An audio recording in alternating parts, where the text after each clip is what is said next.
You know, the desert is a beautiful place. And sometimes you forget that. And there's just something super special about being alone in a car driving through the desert. I just think it leads you to different thoughts that maybe you don't have every day. And I mean, there's few things better than a drive through the desert.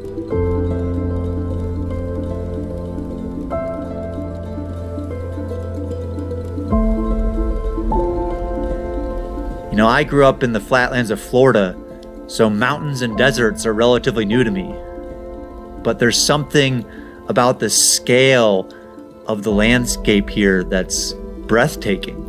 You know, it's truly awe-inspiring. And awe is something that's missing a lot today. You know, I didn't experience it nearly as often living in a city or growing up in the suburbs. And awe is humbling, you know, it's inspiring. It forces respect and a bit of fear. It reminds you of your place in the world and that we're all connected. And it's calming to me.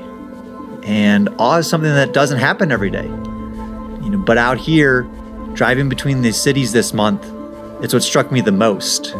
My head would involuntarily tilt back and I'd gasp without realizing. I pulled my truck over to the side of the road on a handful of times, and I just sit and stare at the way light was hitting a Joshua tree. I was like a bug attracted to a porch light. And out here, there's such a variety of these awe-inspiring scenes. You know, you turn your head one way and you're dominated by the mountain ranges. They're looming there, showing you all three forms of water at once, with snow and streams and mist.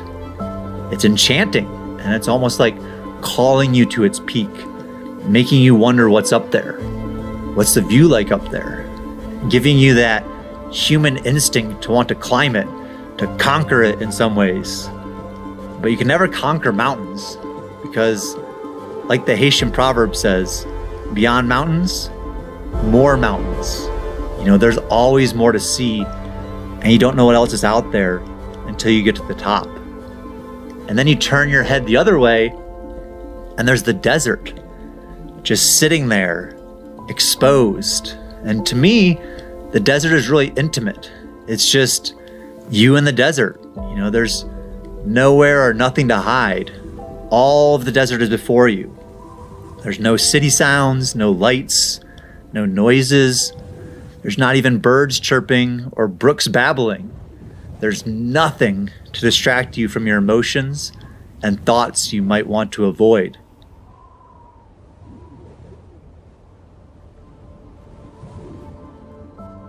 And most of the time, your cell phone doesn't work and the radio isn't picking up any stations. And that's the best times. You know, those are the best times to be in the desert because you're just left there to look at the desert and sit with your thoughts. And once you get comfortable with that, you're just left to truly appreciate the beauty all around you. And there's no pretense in the desert. You know, no one is trying to be fancy or fool anyone. What you see is what you get. And here in the high desert, you get both. You get deserts and mountains. And sometimes you might just get that magical blend where a stream passes through a desert and is surrounded by mountains. And by that stream, there might be horses and cows. And it's almost too much to bear. You know, it's like awe overload, and it temporarily shuts you down to where you just sit in your parked truck and stare at a cow for an hour and a half. Well, that's what happened to me anyways. And I just think I owe a lot to the landscapes here.